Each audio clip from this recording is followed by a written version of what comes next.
আমি সমীক্ষা। Welcome to my another blog. কেমন আছো তোমরা সবাই? আমি কিন্তু দিব্যি আছি। আজকে আমাদের ছুটির দিন, মানে 1 মে ছিল। তো আমরা জিম যাইনি। সকালবেলা বেশ ভোর ভোর উঠেছিলাম, উঠে ছাদে একটু হেঁটে নিয়েছিলাম।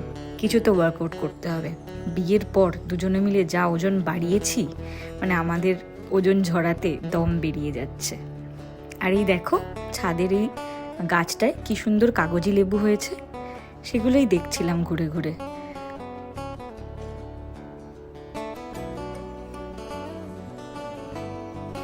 দেখো, এদিকের গাছটায় কিন্তু সুন্দর ফুলও হয়েছে। সেই ফুল মা পুজোর জন্য তুলেছিল। এদিকে আমি আবার আর একটু হাঁটাহাঁটি করে নিলাম ছাদে। তারপর আমরা নিচে নেমে বারান্দায় বসে দুজন মিলে একটু গল্প করছিলাম। তারপর আমরা বেরিয়ে গিয়েছিলাম চা খাওয়ার জন্য। তো ইউজুয়ালি তো আমরা বেলঘড়ি এক্সপ্রেসওয়েতে যেতাম চা খেতে, কিন্তু সেটা যবে থেকে উঠে গেছে সেখানে চায়ের টাপরিগুলো, তারপর থেকে আমরা চা খাওয়া নিয়ে বেশ একটু চিন্তাই থাকি যে কোথায় যাব, ভোর ভোর উঠে কোথায় যাব, কোন দিকটায় যাব। তো এই দিনকেও আমরা বেরিয়েছিলাম, ভাবিনি কোথায় যাব। তারপর আমরা গেছিলাম CC1-এর কাছে, চৌরাসিয়ায়। তো ওইখানে আমরা খাই মাঝে মধ্যে চা, কিন্তু এটা না আমাদের বাড়ি থেকে বেশ খানিকটা দূর। তো রেগুলারলি যাওয়াটা আমাদের পক্ষে পসিবল হয় না। তো ছুটির দিন, যেদিন অফিস টফিস থাকে না বা একটু ভোর ভোর উঠে যাই আমরা, রোদ ওঠার আগে এখানে আমরা মাঝে মধ্যেই যাই। তো এইখানে আমরা এত ভোর ভোর গিয়েছিলাম যে সকালবেলা চা ছাড়া আর কিছুই পাওয়া যায় না। তখন চাটা তৈরিও হয়নি, অ্যাকচুয়ালি আমাদের সামনেই রেডি করছিল। এই দেখো, আদাটা কাটলো, এরপর চা বানাবে, তখনও হয়নি, আমরা দাঁড়িয়েছিলাম। আমরা একটু চাইছিলাম যাতে আর চায়ের সাথে খাওয়ার মতো কিছু পাই, ম্যাগি টাইপের, কচুরি না বাট ম্যাগি টাইপের কিছু, বাট আশেপাশে কোথাও ছিল না। সো আমাদের এই চা খেয়েই ওখান থেকে ফিরে আসতে হয়েছিল। দেখো, আমি চাটা নিয়ে এখানে অরিজিৎকে দিলাম। এইবার আমরা একটু ভিডিও তুলে নিলাম, মানে এটা করি, চা খেলে সবসময় এরকম একটা ভিডিও আমার থাকবেই, আমি নিই। এইখানে আমরা খাচ্ছি আর গল্প গুজব করছি, বেশ খানিকটা সময় কাটিয়েছিলাম ওখানে। বেশ সুন্দর ছিল, সকালের বেশ পরিবেশটাও বেশ ভালোই লাগছিল। আর চাটা বেশ টেস্টি হয়েছিল, আদা দিয়ে করেছিল, তো আদা চা আমার ফেভারিট। তো ওখানে চা খেয়ে গল্প করতে করতে আরও কিছুটা সময় কাটালাম। তারপর ভাবছিলাম যে কোথায় যাব, কোন দিকে যাব, কিছু একটা খাওয়ার কথা।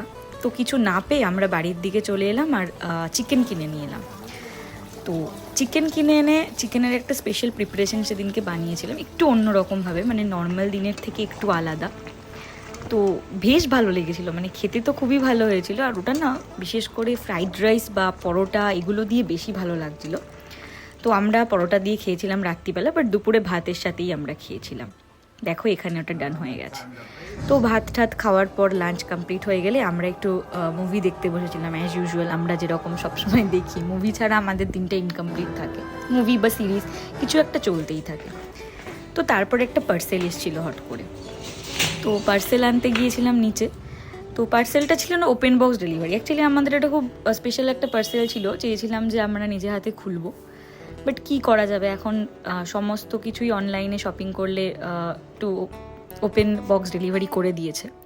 আর এখানে দেখো, এই যে আমার মা, মানে শাশুড়ি মার কিন্তু আজকে একটা প্রোগ্রাম আছে, সেটা মোস্ট প্রবাবলি 25শে বৈশাখ উপলক্ষে, রবীন্দ্র জয়ন্তীর জন্য। তো আমি এখানে মাকে একটু সাজুগুজুতে হেল্প করে দিচ্ছিলাম। এই যে এখানে মায়ের মাথায় একটু ফুল লাগিয়ে দিচ্ছি, আর টুকিটাকি জিনিস, মাই ম্যাক্সিমামটা রেডি হয়েছিল, বাট টুকিটাকি লাস্টের ফাইনাল টাচটুকু আমি একটু করে দিচ্ছিলাম। এই দেখো, এখানে মায়ের ফুল লুকটা কেমন লাগছে তোমরা সবাই জানিও কিন্তু। রবীন্দ্রনাথ ঠাকুরের লেখা শোনাতো, গগনে গরজে মেয়ে ঘন বরষা, ফুলে একা বসে আছি নাহি বরষা, রাশি রাশি ভাড়া ভাড়া, ধান কাটা হলো সারা, ভরা নদী খুঁড়ো ধারা, খর বরষা, কাটিতে কাটিতে ধান এলো বরষা, কে তরিবে কি আর সে পারে, দেখে যেন মনে হয় চিনি মারে। শুনলে তোমরা মায়ের কবিতা, কি সুন্দর তাই না? তো মা এটাই করবে আজকে প্রোগ্রামে। তো আমি মাকে বললাম তুমি করো, আমিও আমার চ্যানেলে একটু দেবো, আমার যারা ভিউয়ার্স আছে তারাও শুনবে। তো মা খুব একটা করে না, কোথাও শেখে না, প্রথমে করতেও চাইছিল না, বাট আমার কথাতে তারপরে করেছে।